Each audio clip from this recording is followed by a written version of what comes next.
Yeah.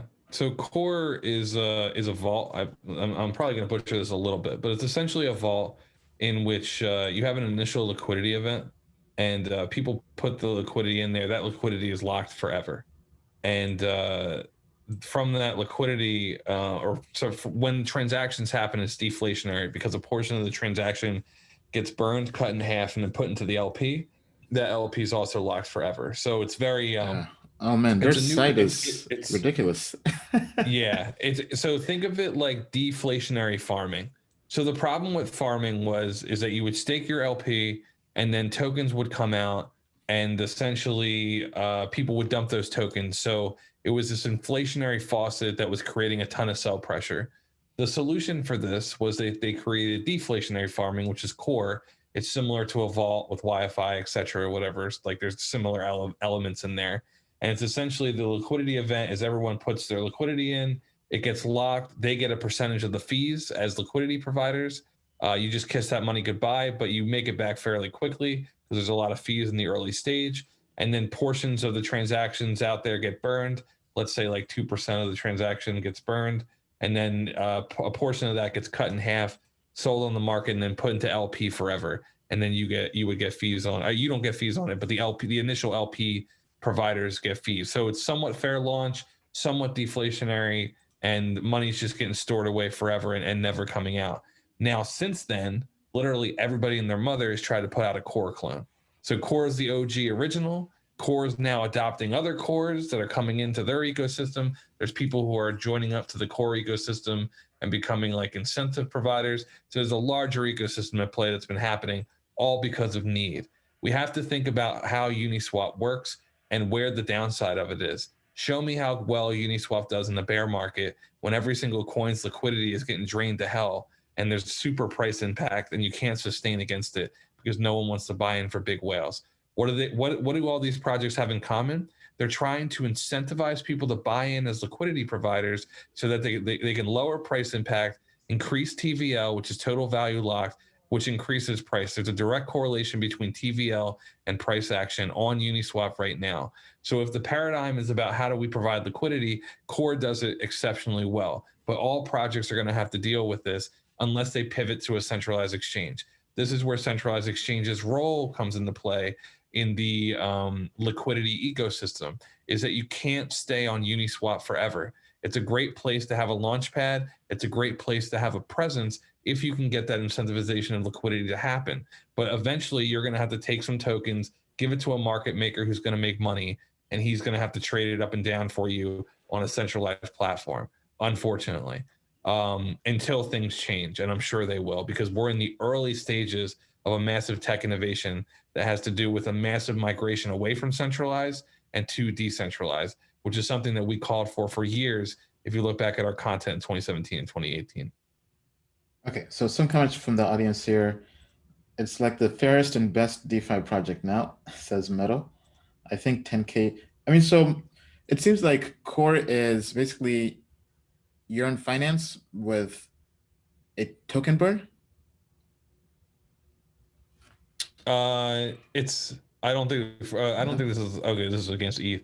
Yeah, I mean it's think of it like a Wi-Fi vault where the liquidity is locked forever, and there's a deflationary burn in which a portion of that burn also goes into the liquidity to lock So forever. when you So it's say constantly forever, so feeding basically itself. there's no rug pull, essentially. Is Yeah, that there's no what you're way to saying? get that out. It's never Okay. coming back. Not only that, but you can't get it either. If you were the liquidity So it's provider, you locked can't in get it a either. liquidity pool or just in a In a vault? vault. Yeah, well, it's in the LP, I think. So when you look at core on Dex tools, the LP is like 27 million.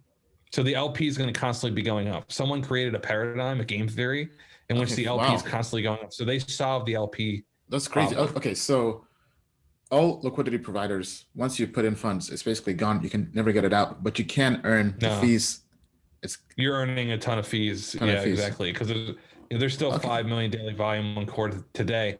Now, the core clones that have come out after it, they had to have not a lot of liquidity, but substantial liquidity to be successful. So if you see a core clone pop up, they're going to need at least probably 200K in their liquidity event. But core is the big daddy. Core is the OG first mover who created this. Think of it like deflationary farming. right? Yeah. You're burning tokens and taking them out of the ecosystem. The initial liquidity is out of the ecosystem. Those guys are getting incentivized. Again, I talk about incentivized every single day. Those people are incentivized to have that liquidity event because they're going to make their money back in like a day or two, and then it's a free roll from there because they were an early founder. So yeah, it's an amazing idea to solve a real problem that's plaguing Uniswap as a whole. I like the game theory behind that. We'll have to look more into that project. All right, so if I've got the right symbol here, this looks like this is pretty sick. This is a double give up, right? In other words, you know, there's all this support. They broke it here. They actually broke it and retested it. Everyone gave up. Then there was a spike up, right? And then a second give up occurred.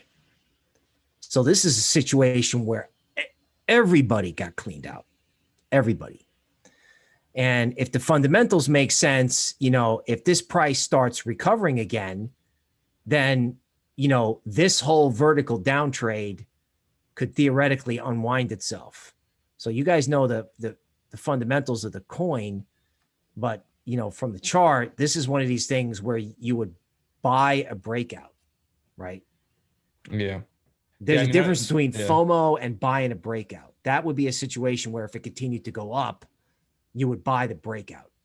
So for something to have $26 million worth of liquidity on Uniswap, that's a really large buy order. That buy order that came in, and that just looks like classic reverse overflow, right? Someone hitting a technical level and just fat fingering in, right? It's not institutional order flow because it's clearly not an institutional player. I'm pretty sure Core's on Binance now.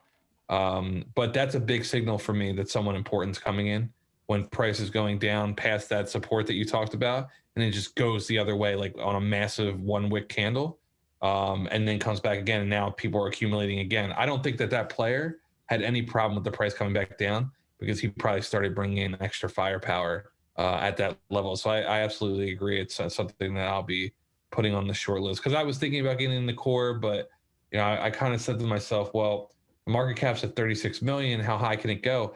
I mean, we've seen what some of these DeFi projects can do when big players get behind it. This is a novel idea, and it's been at the top of the hot pairs for like weeks now.